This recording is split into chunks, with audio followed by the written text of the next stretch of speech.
Hey friends, and welcome to the Moms About Sanity podcast. I'm Brittany, accountability coach for women who know they're made for more.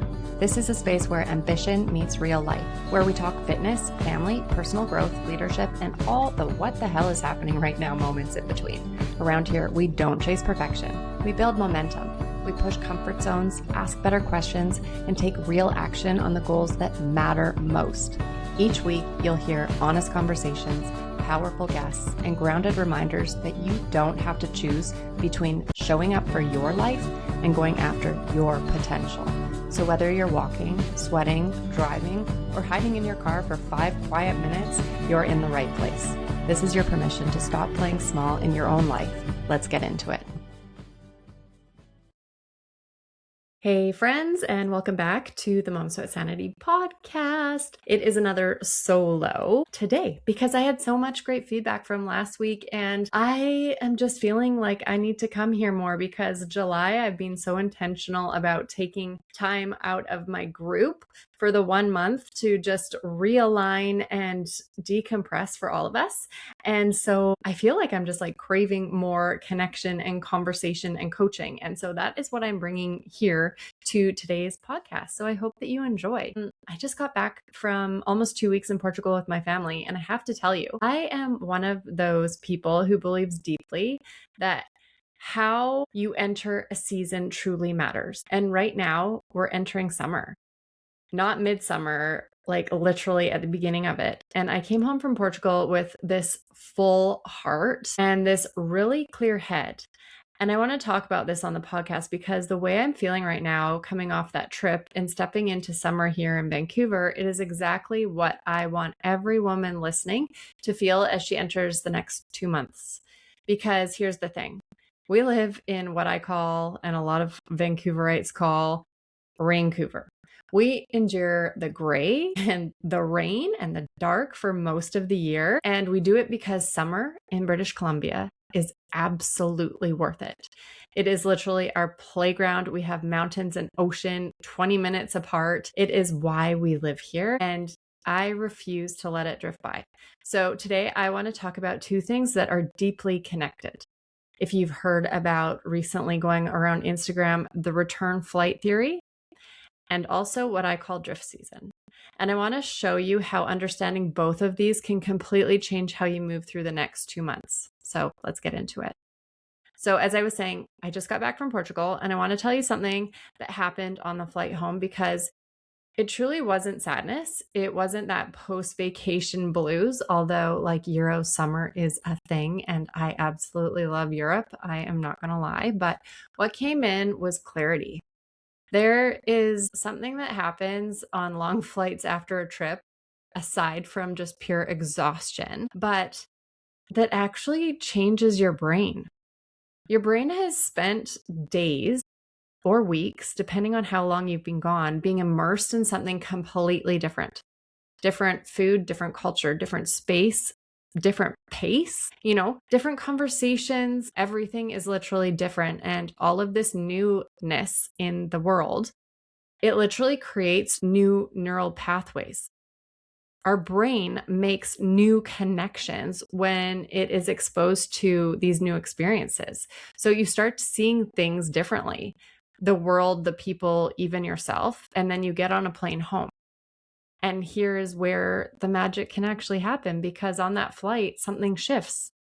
The trip is now behind us, yes, and home is ahead. And in that in-between kind of space, our brain is starting to do something very powerful. It is processing. It asks, who was I on that trip? What did I notice? What do I want to bring back with me? And then it asks the bigger question. What do I want my everyday life to look like now? And this is called the return flight theory. The idea that the flight home, not the vacation itself, but the flight home is often when the biggest psychological shift happens. Because on the trip, you're literally in it. You're experiencing every ounce of it. And on that return flight home, whether we really know it or not, we're starting to integrate it. And the integration is where growth lives. Now, here's what I noticed on this flight home for myself. I wasn't grieving the end of the trip. I was excited about what I'm returning to because I was coming home to Vancouver with 2 full months ahead of me of summer, with mountains and trails and ocean and lakes and long evenings and all of this stuff. And the return flight didn't feel like an ending, it felt like a launch. And when I reframe it like that, I feel like that is everything.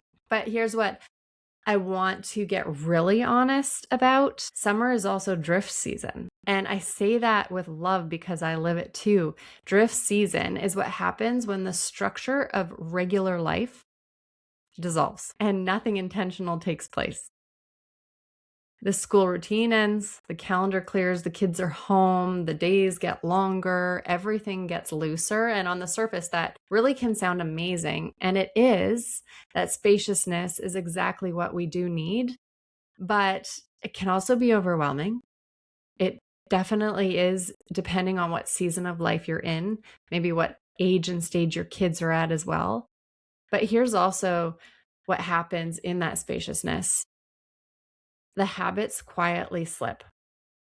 That momentum you were building fades, and the goals that you set in January maybe start to become a little more blurry. The work that you were doing on yourself gets pushed to the background. And nobody necessarily notices at first because everything looks fine. Summer is fun, life is good. And then September arrives and you look up and think, wait, like, where did that go? I was going to do the thing. I was going to build the thing. I was going to become the thing.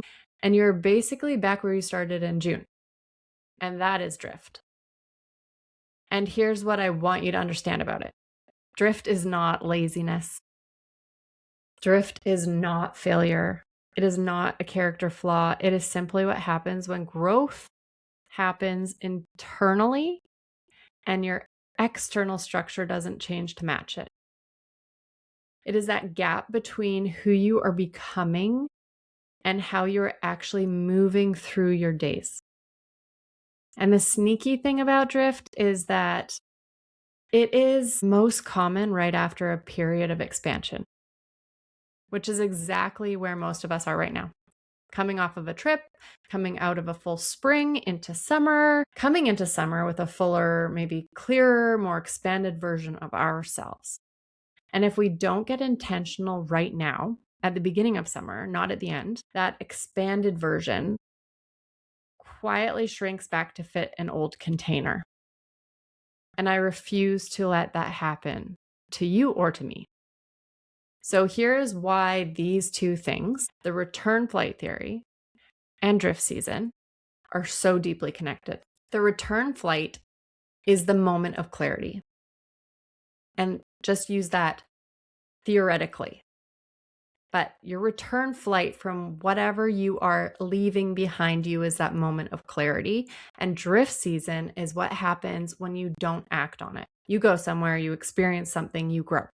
You have the beautiful in-between moment and the flight home where you feel it, the shift, the clarity, the sense of who you are becoming and what you want your life to look like. And then you land. And one of two things can happen. Either you take that clarity and you build something around it, an intention, a structure, a decision, before life has a chance to literally fill that gap, or you don't. And do you ever notice when you don't start to take action, that excitement around it, that clarity of it, it starts to fade? And it does that not because it wasn't real, but because the clarity without that structure has a very short shelf life. And then in this example, school returns, summer. So the opposite happens. It's over, right? The structure dissolves. The kids are everywhere. This is what happens when summer happens, right? The kids' days look different, and so ours do too. The days are long and gorgeous and full, and that beautiful return flight quietly evaporates. So that is the drift. And the antidote is not willpower, and it is not hustle. It is not a rigid summer schedule that steals the joy of the season. It is intention.